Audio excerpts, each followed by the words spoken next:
Hey there viewers, welcome back to Ray of All Trades. Today we're working on an Arctic Cat 400 series, and the complaint was that the fuel was leaking.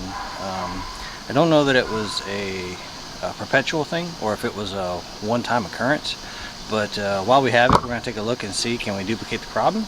And while we're at it, we're going to go ahead and change the hand grips on this thing, show you guys how easy it is. It's amazing how many people will ride around with torn hand grips, and they're cheap and they're actually pretty easy to change out. So I'll show you some of the tips and tricks that I use, and let's get this thing started. Come along for a diagnosis.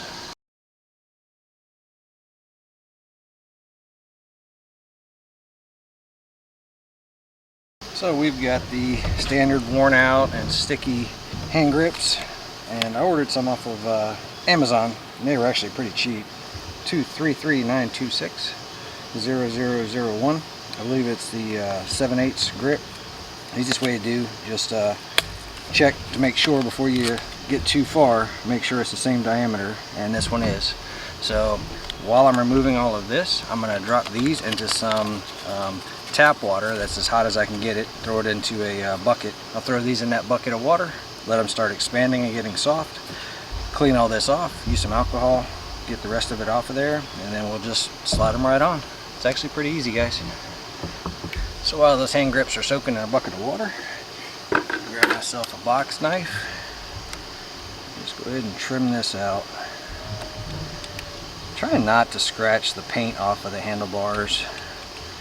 It just gives another opportunity for rust. They come apart pretty easy.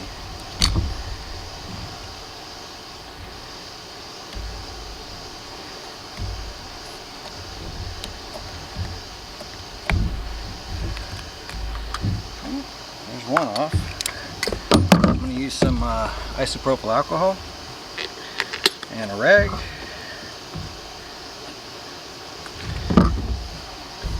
Just clean all that off of there. Any residual, because that'll actually stop it from sliding on too easy. And if anybody used soap or grease or anything like that to put the old ones on, you'll be getting rid of that as well. That looks pretty clean. Let's get the other side done.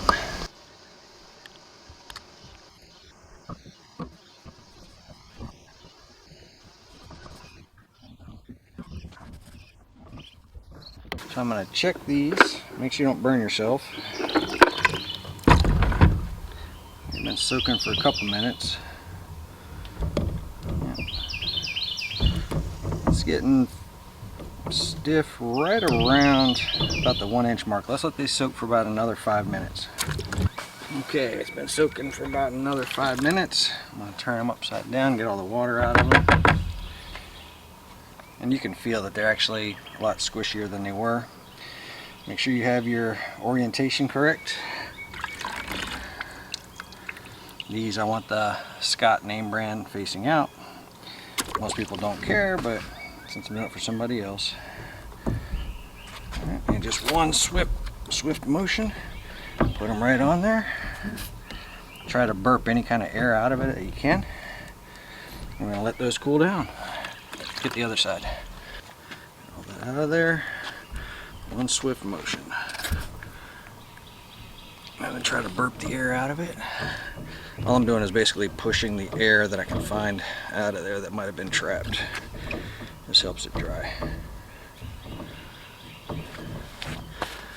There you have it. Didn't take long to go from 0 to hero. So here's your old grips, completely worn out. I mean, completely worn out. New grips. I think they were 10, 12 bucks, something like that. 1 or 2 day shipping, and literally less than 5-10 minutes with including the waiting time to put new ones on. Thanks for hanging out with me. If that helped you guys, smash that like button, subscribe. Helps the channel tremendously. Tells me what kind of content you like. And ring that notification bell. Tells you when my new videos are posted. You won't miss a single one. Appreciate you guys. As for original complaint, the fuel valve is in the on position, and I am not getting any kind of leaking here at all. And I've even got it parked on a little bit of an incline sideways just to see if I can force it to leak. and I'm not getting any kind of fuel coming out of this thing. So just in case any of you guys are wondering, this valve right here is a primer. It's like a fuel pump. If you ever have a cold start issue and it won't fire up, you can just take that valve and pump it down a couple times and it'll pump extra fuel into that carburetor. I don't know, most people don't know about that thing, but it's basically a primer.